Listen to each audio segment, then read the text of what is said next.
Party ఫిరాయింపు MLA కేసులో కడియం శ్రీహరిని speaker గడ్డం ప్రసాద్ కుమార్ రేపు మరోసారి విచారించనున్నారు. బీఆర్ఎస్ పార్టీ ఎమ్మెల్యేగా గెలుపొంది పార్టీ ఫిరాయించిన కడియంపై వేటు వేయాలని బీఆర్ఎస్ ఎమ్మెల్యే వివేకానంద్ పిటిషన్పై విచారణ కొనసాగనుంది. రేపు ఉదయం 11 గంటలకు కడియం వర్సెస్ వివేకానంద కేసును స్పీకర్ విచారిస్తారు. ఈ మేరకు నోటీసులు జారీ చేశారు. కాగా పిటిషనర్ వివేకానందను కడియం తరపు న్యాయవాదులు క్రాస్ ఎగ్జామినేషన్ చేయనున్నారు.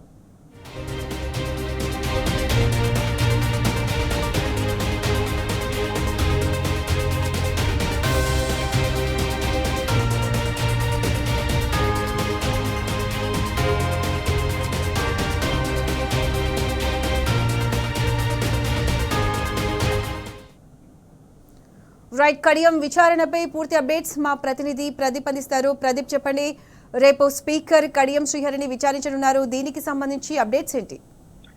రేపు పార్టీ ఫిరాయింపు ఎమ్మెల్యేల కేసు సంబంధించినటువంటి విచారణ చేపడుతున్నారు. కడియం శ్రీహరి కేసు విచారణ సంబంధించినటువంటి షెడ్యూల్ ను స్పీకర్ కార్యాలయం విడుదల చేసింది. రేపు 11 గంటలకు స్పీకర్ సంబంధించిన కార్యాలయంలో కడియం శ్రీహరి వర్సెస్ కేపీ వివేకానంద గౌడకు సంబంధించినటువంటి కేసు విచారణ జరగనుంది. కడియం శ్రీహరి తరఫున న్యాయవాదులు లో ఉన్నటువంటి వివేకానంద గౌడ్ ను క్రాస్ ఎగ్జామినేషన్ చేయనున్నారు. మొత్తానికైతే పార్టీ ఫిరాయింపు ఎమ్మెల్యేలకు సంబంధించినటువంటి కేసు సంబంధించి డైలీ సీరియల్ లా కొనసాగుతా ఉంది. స్పీకర్ ఏదైతే ఫిరాయింపు ఎమ్మెల్యేలకు సంబంధించి మొత్తం పార్టీ ఫిరాయింపు సంబంధించి 10 మంది ఎమ్మెల్యేలకు సంబంధించి 7 విచారణ పూర్తి చేసి 7 సంబంధించినటువంటి జడ్జిమెంట్ అయితే ప్రకటించి ఉన్నారు. ఇక 3 ఎమ్మెల్యేలకు సంబంధించినటువంటి కేసు అయితే విచారణ కొనసాగుతా ఉంది. ఇటీవల నాగేందర్ సంబంధించినటువంటి కేసు విచారణ చేపట్టారు. ఆయన పిటిషనర్ గా ఉన్నటువంటి పాడి కౌశిక్ రెడ్డిని దానం నాగేందర్ తరఫున న్యాయవాదులు క్రాస్ ఎగ్జామినేషన్ చేశారు. ఇక కడియం శ్రీహరికి సంబంధించి ఇప్లేసినటువంటి నేపథ్యంలో మళ్ళీ షెడ్యూల్ ప్రకటించారు.